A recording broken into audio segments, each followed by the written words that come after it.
अध्यक्ष महोदय, मैं कल कह रहा था कि वित्त मंत्री जी ने जिस संदर्भ में यह बजट प्रस्तुत किया है और जिन परिस्थितियों की पृष्ठभूमि में वित्त मंत्री का भार संभाला है, उस दृष्टिकोण से यदि इस बजट को देखें तो हम इस परिणाम पर पहुँचेंगे कि वित्त मंत्री जी ने निश्चित तौर पर ऐसा काम किया है जिसके लिए वे धन्यवाद के पात्र हैं।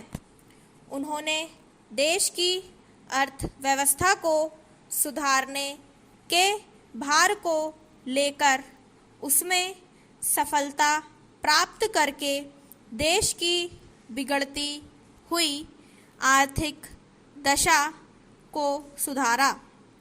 पिछले वर्ष देश का उत्पादन बढ़ा है, उद्योगों में सुधार हुआ है, कीमतों में सुधार आया है, हमारा आयात कम हुआ है और निर्यात बढ़ा है।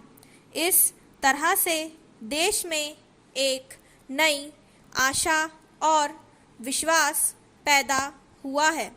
इस वर्ष के बजट द्वारा भी उन्होंने पिछले वर्ष के कार्यक्रम को जारी रखने की कोशिश करने का प्रयास किया है। मुझे इसमें कोई संदेह नहीं है कि इसमें भी उनको सफलता मिलेगी। उन्होंने देश के आयात निर्यात के बारे में जो कदम उठाए, उनसे निश्चय ही हमारे विदेशी व्यापार का संतुलन सुधरेगा। यह निश्चय के साथ कहा जा सकता है, मैं वित्त मंत्री के लक्ष्यों व कर नीति का आम तौर पर स्वागत करता हूँ। यद्यपि मैं मानता हूँ कि इस कर व्यवस्था के द्वारा मध्य वर्ग पर बोझ पड़ेगा, परंतु इस देश में हमें पंचवर्षीय योजनाओं को जारी रखना है।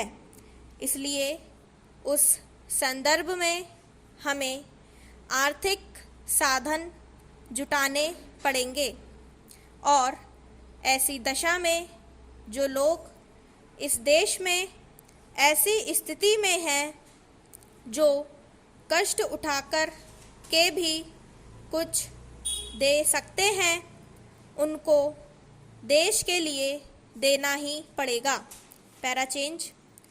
इसलिए वित्त मंत्री जी के इन कदमों का भी मैं स्वागत करता हूँ, परंतु साथ ही साथ नम्रता पूर्वक यह अवश्य कहना चाहता हूँ कि वित्त मंत्री महोदय ने किसानों पर जो भी नए कर लगाए हैं, उनके ऊपर वे फिर सोचें।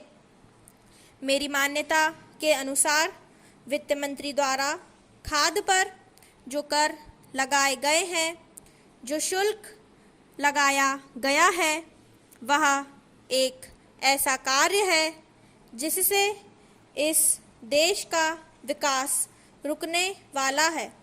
उन्होंने अपने बजट भाषण की भूमिका में कृषि संबंधी कच्चे माल के उत्पादन के लिए पूंजी लगाने की आवश्यकता पर जोर दिया है। उनकी स्वयं की यह मान्यता है कि कृषि का उत्पादन बढ़ाना बहुत आवश्यक है। स्टॉप।